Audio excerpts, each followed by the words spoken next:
November 3rd is finally here, and we have everything you'll need to stay informed on your local elections. And we have live team coverage from across mid-Missouri about the governor's race, voter turnout, and how your ballots are being counted.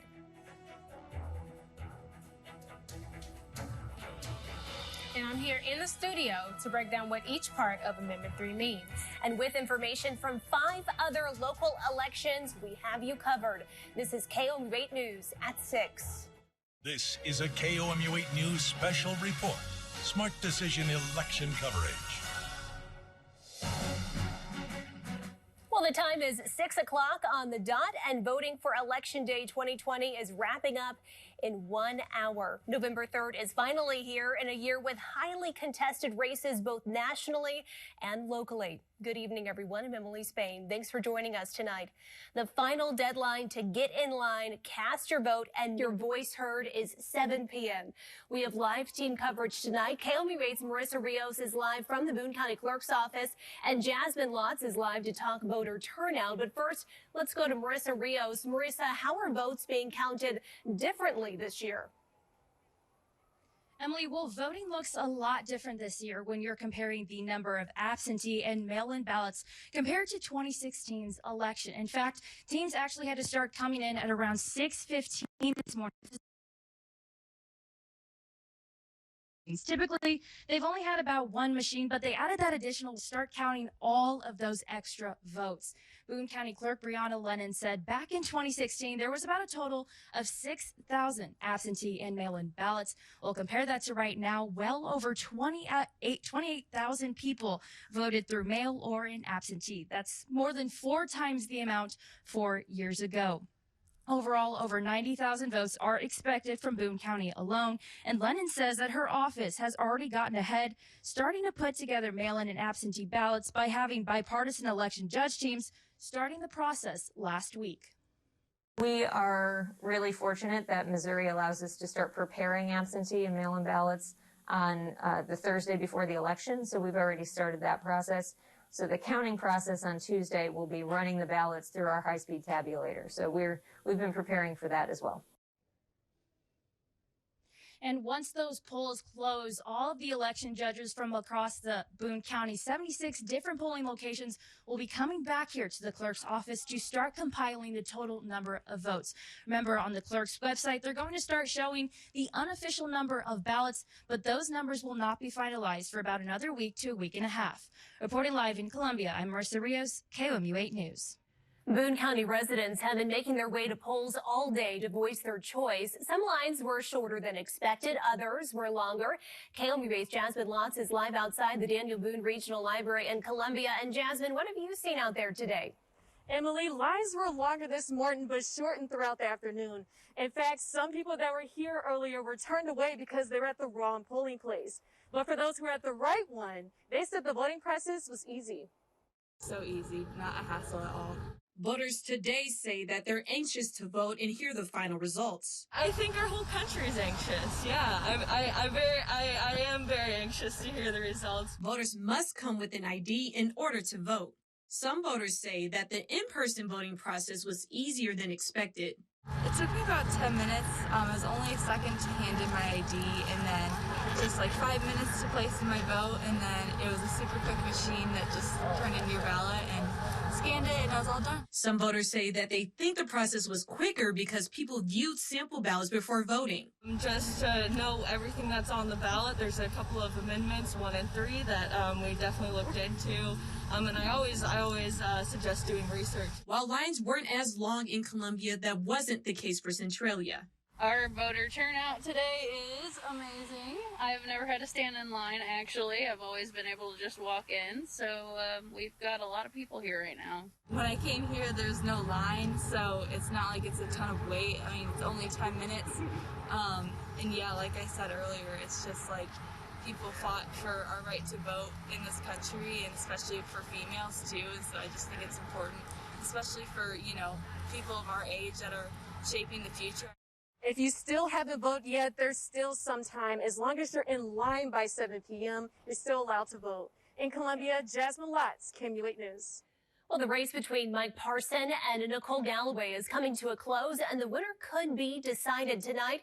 We have live team coverage on the race for the state's top job, with KOMU8's Ian Russell covering Galloway's campaign and Annabelle Thorpe covering Parson's. First, let's go to Parson in Springfield. And Annabelle, what does it look like down there?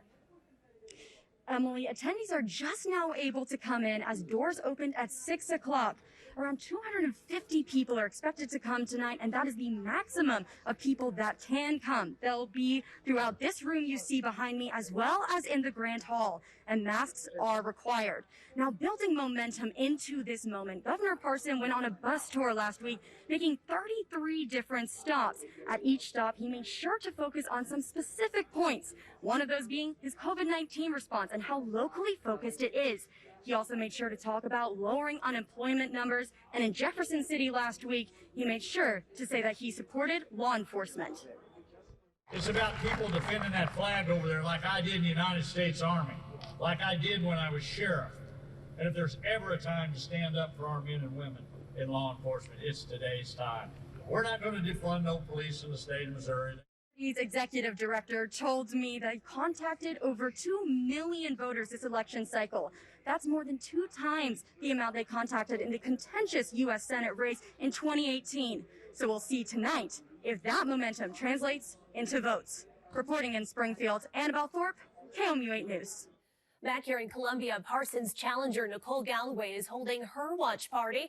Continuing our live team coverage on the race for governor is KOMU8's Ian Russell live at the Tiger Hotel in downtown Columbia. Ian? Well, yeah, this is definitely a little bit different than what a normal campaign watch party would look like, right? You know, normally we'd have supporters, it'd be pretty loud in here, but right now it's pretty quiet. The only people allowed in this room tonight are members of Galloway's campaign team, and members of the media. That's it. That, of course, is due to COVID-19 safety, and that's been a really, really big focus of Galloway's campaign. Another big focus for her has been current Governor Mike Parson's response to the pandemic. She says, frankly, it just hasn't been good enough.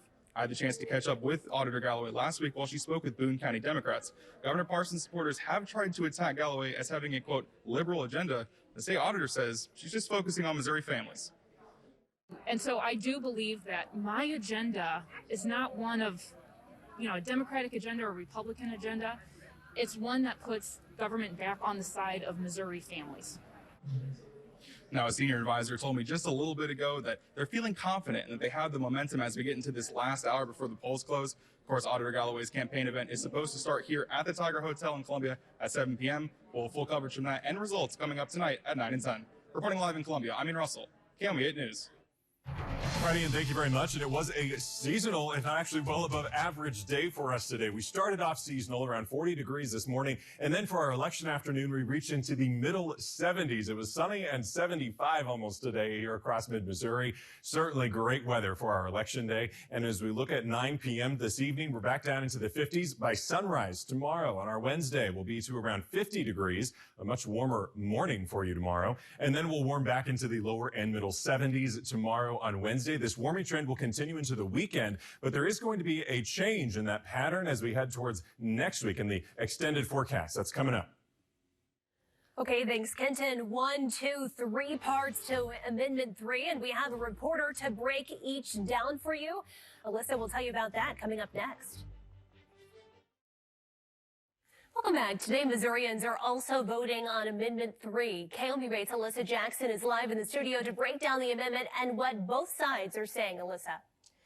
Yes, Emily, Amendment 3 is a different version of Amendment 1 that voters might have seen in 2018. It passed overwhelmingly with 62% of the vote. Now, Amendment 1 back then set up a nonpartisan demographer to draw district lines. Now, if Amendment 3 passes, it will reverse the 2018 decision before it even has a chance to play out, and also allow the governor to appoint someone of their choice.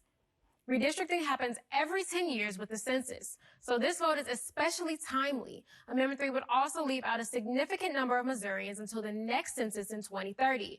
Opponents call this amendment Dirty Missouri for confusing ballot language that could influence the outcome of the election. Supporters call it Fair Missouri for giving Missourians a second chance to choose who represents their voices. And if we allow this and other things like it to succeed, then the citizens of the state will be totally at the mercy of politicians who are self-dealing, self-perpetuating, and self-interested. But they say, oh, you can't overturn the will of the people. Well, the people can overturn anything if they choose to, if they see that there was something slipped past them a couple years ago under the guise of ethics reform. Now, we've already detailed the huge fundraising comparison on this amendment. The No on 3 campaign has raised about 16 times the amount as the Yes campaign. In the studio, Alyssa Jackson, KOMU 8 News.